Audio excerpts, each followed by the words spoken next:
If there's one thing I have to say about the Asus Chromebook Flip C433 is it's interesting. It was interesting the way it was announced. It's interesting the way it was leaked. It's interesting the way it showed up in the States and was in Best Buy's inventory, even though some of their employees didn't even know it. It's interesting the way we got our hands on one. And using it after, going through my review period with it has been interesting. Let's talk about it.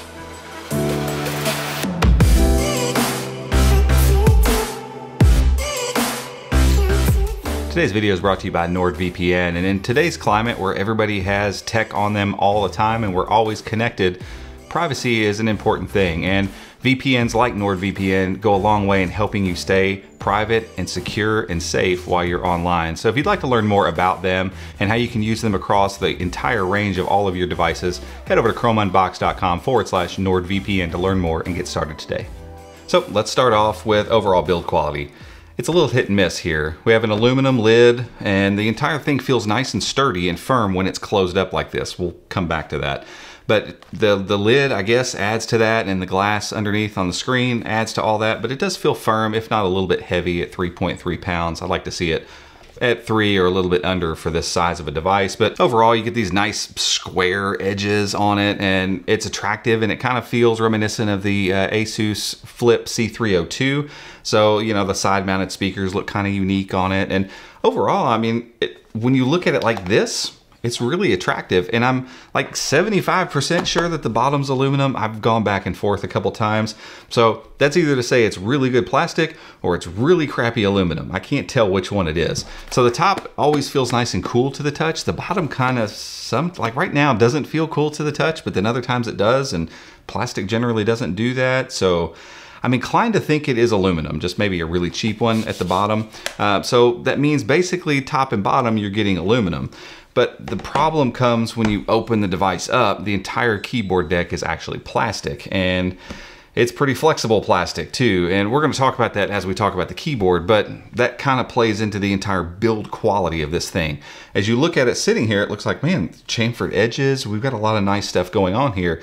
But once you open it up and you are met with that plastic, and that's the part your hands sit on all day, you start to feel way less confident about the overall build quality here. Now, not surprisingly, because Asus has, some history here with flippable and foldable designs, the hinges are really good, and I have no complaints whatsoever there. When you get the device open, it's gonna wobble a little bit, any convertible is going to, but the hinge mechanism feels really good, feels really solid.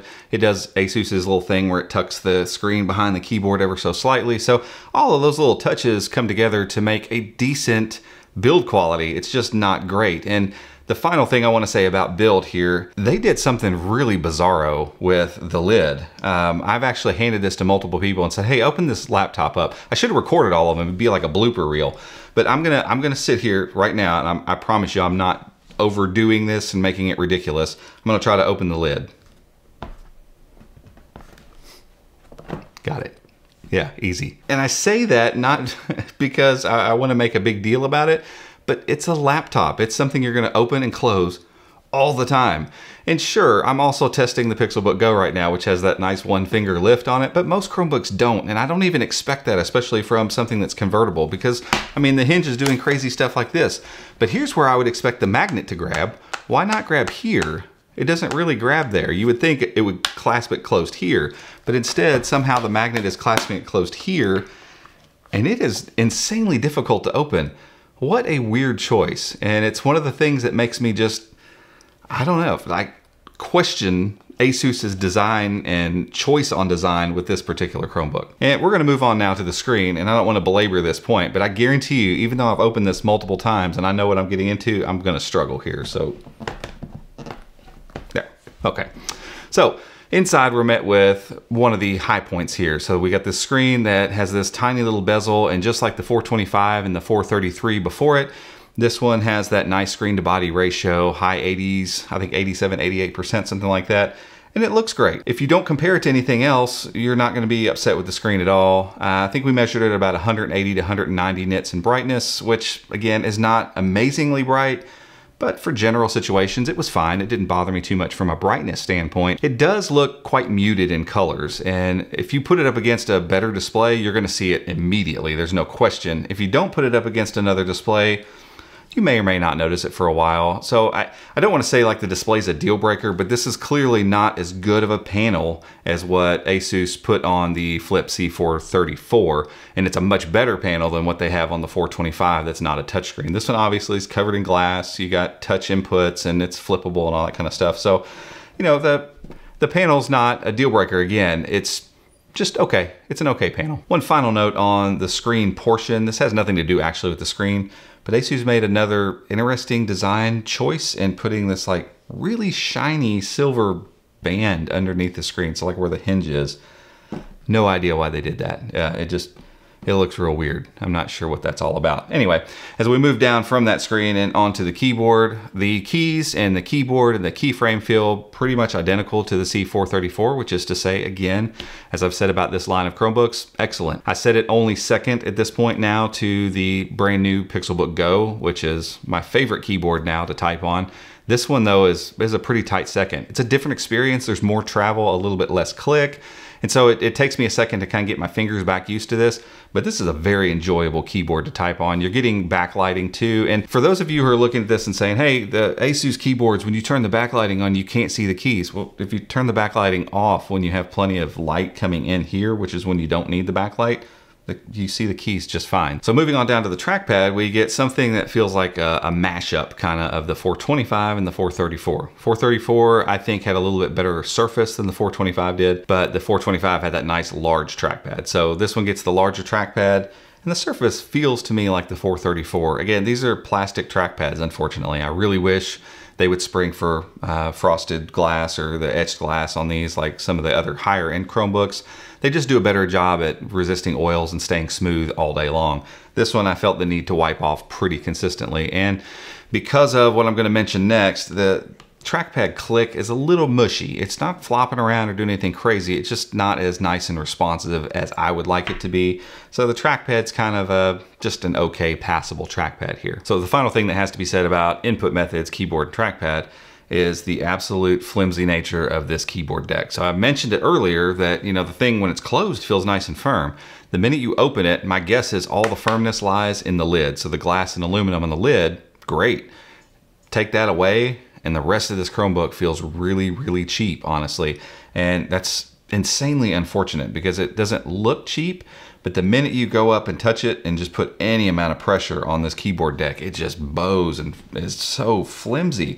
And I think that's part of the reason why the trackpad feels so crappy, is that part of the keyboard deck is giving every time you go to push that trackpad. So yeah, that was super off-putting, honestly, and probably most of the reason why I'm just a little skeptical of this Chromebook in general, because even with plastic, there are plenty of Chromebooks that don't feel this flimsy. And the minute I opened it up and started kind of just feeling around it and realizing this was plastic, and then realizing it was this cheaply done, ugh, just not good. So as we move on from all that, we're gonna run into some stuff that sounds insanely familiar here. And if you're looking at this Chromebook, I would bet you've probably watched videos about the 434, you've watched videos about the 425. We have both of those videos. We'll make sure that those are down in the description as well. But I'll quickly mention what's on the inside because it's the same across the board on all these Chromebooks. It's an 8th gen Y series Core M3 processor, so plenty of speed, no issues there. It's actually the exact same processor that's in the Pixelbook Go, fun fact. And so no issues really with performance there. 8 gigs of RAM, 64 gigs internal storage, no surprises here. I didn't have any issues whatsoever with performance, and I think 8th gen Core series processors and up, for a little while, performance isn't going to be one of those things we got to really worry about when you talk about running things that Chromebooks run. So whether you're browsing or jumping on Facebook or answering emails or running some Android apps or doing a few Linux things, any of those things are going to run just fine on this Chromebook. Like I said, performance isn't something you need to worry about at all. If that's all you're worried about, then yeah, go ahead and grab this thing. But all the other things we've talked a little bit more at length about, I think those are the more important factors because there's other Chromebooks that are so similar to this one. So port selection falls in that same category. Same thing here. We've got a USB Type-C on both sides, USB Type-A. We've got volume and power along the side there too. You've got a micro SD card slot for expansion, and that can all work with Android apps now. So if you don't like 64 gigs of storage, slap in a memory card in there and you can expand that storage pretty quickly, and you get a headphone microphone jack. So again, across build, ports, all that stuff, performance, and there are just no surprises here. So I don't want to belabor this point and say the exact same things I've said in a bunch of other videos. You just need to know if you're looking at this device and what I've said up to this point hasn't scared you off, then performance and port selection is not something that needs to turn you off from this Chromebook. The performance is great, port selection is great. So those parts of this Chromebook are really well done. And one last thing that falls under, same as these other models, is battery life. So this is, I don't think I mentioned it in the screen portion, it's a 1920 by 1080 screen. A lot of these things overlap with these other Chromebooks that Asus has put out. So it's sometimes I forget to even mention them, but it is a full HD panel. So 16 by 9, 1920, 1080. Those things help in it not eating up a ton of your battery. And so the battery life on this is just as advertised, that kind of standard 8 to 10 hours. I'm not sure what Asus says. They might even tout a little bit more on this. The battery felt pretty standard to me. I could easily get through a work day, no problem, and probably have some more to get through half the work day after that. So you're gonna get, as long as you're not cranking the brightness up full and having 100 tabs open and playing music and video in the background while you're doing all your work, because you can, it's got that kind of performance, you're not gonna run into any issue really with battery life, and it gets the same type of battery we've come to expect from Chromebooks.